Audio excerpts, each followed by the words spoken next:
I teach on the International Foundation Program, which is run by the Language and Learning Unit. This is a foundation program that prepares predominantly international students for undergraduate entry, mainly in they plan to do three broad subject areas: law, business management and economics here at Queen Mary, but there are other subjects as well that they're interested in. Each year we have around 120 students in the cohort, and they are generally very diverse in terms of their background, and they face a number of challenges.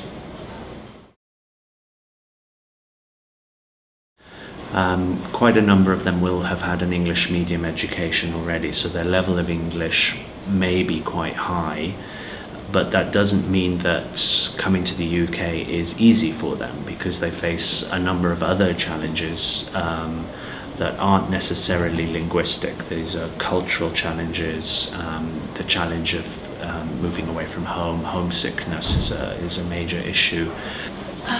Challenging for me, I actually lived in the United States for 5 years, and so that was a culture shock for me, but moving to the UK was more of a culture shock simply because the lifestyle is quite different, whereas the lifestyle from the United States to Bermuda is similar, whereas the UK, even though Bermuda is an overseas territory, you would think that they would have similar cultures, but it's totally different in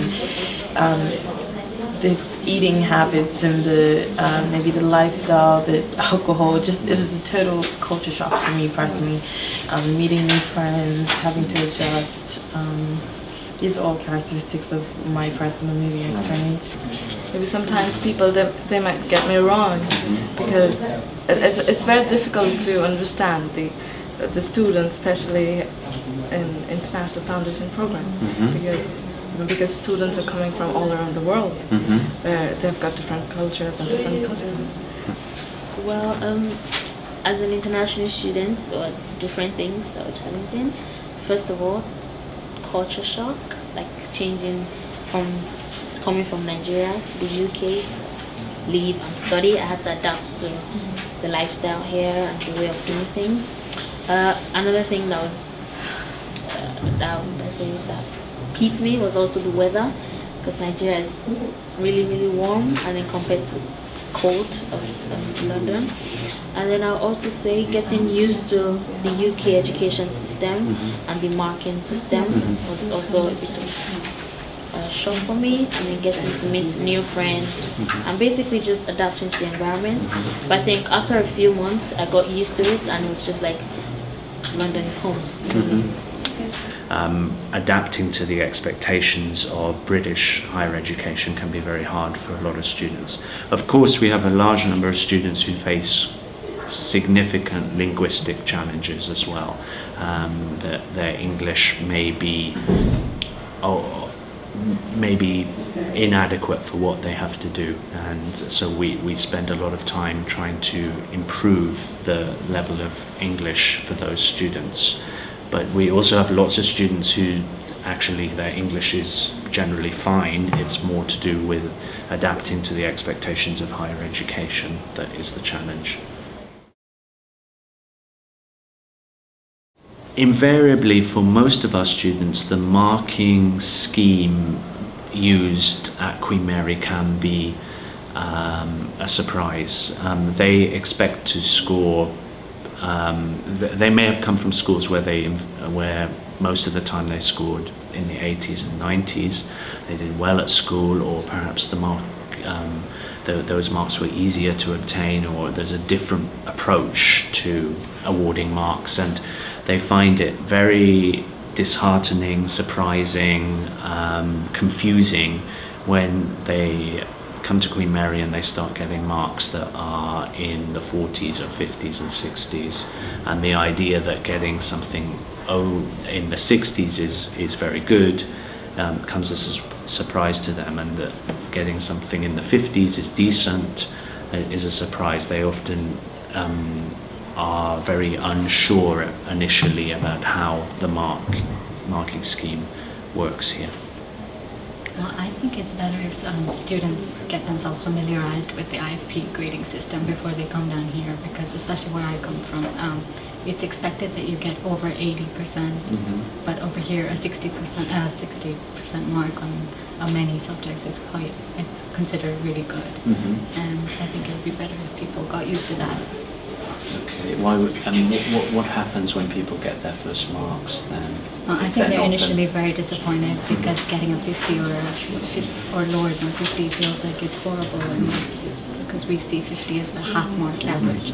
But I think that it's not really difficult if you just plan everything and stay on top of your game to get a 60 consistently.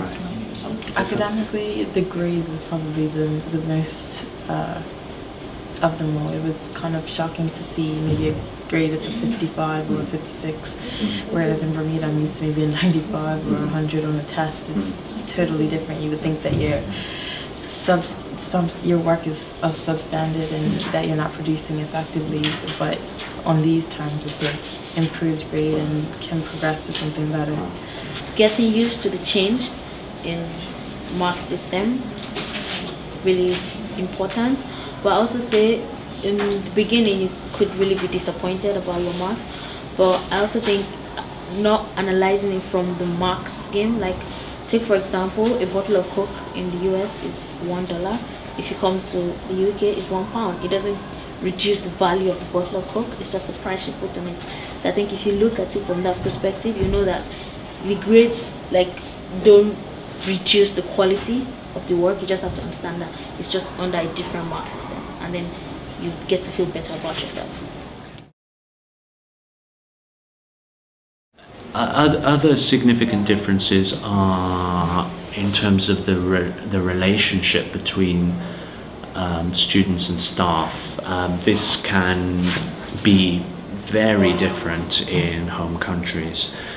For example, it may well be that there's a very deferential relationship back home where students are expected to stand up when members of staff enter the room, or where they're expected to use sir and ma'am or miss when they talk to members of staff. And in contrast, the norm in the UK, which is to use first names and to have a fairly casual relationship and often quite a friendly relationship with staff members, can again be slightly confusing, take time to get used to for our students, and some of them find it a bit uncomfortable, and that will be something that you need to be aware of.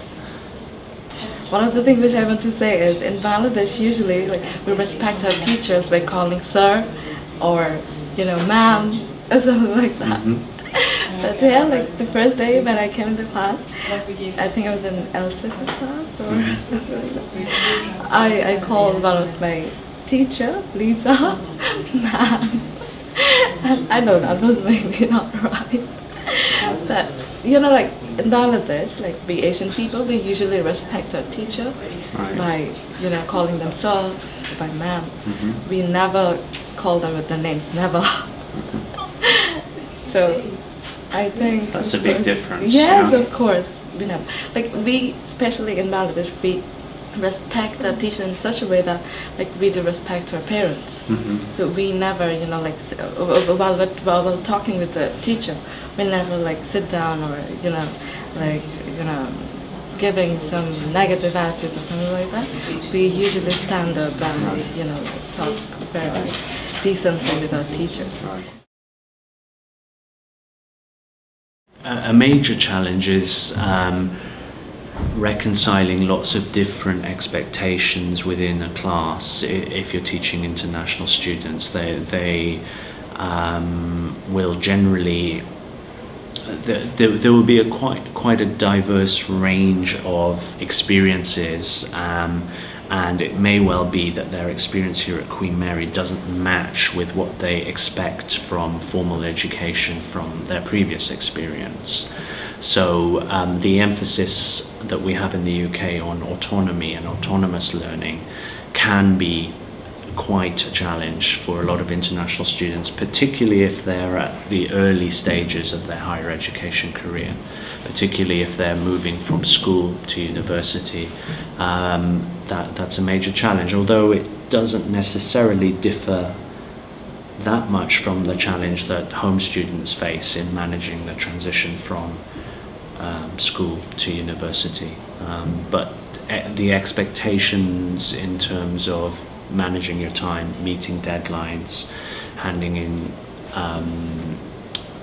producing high quality work under your own steam, that can be difficult for students, both international and home, to deal with.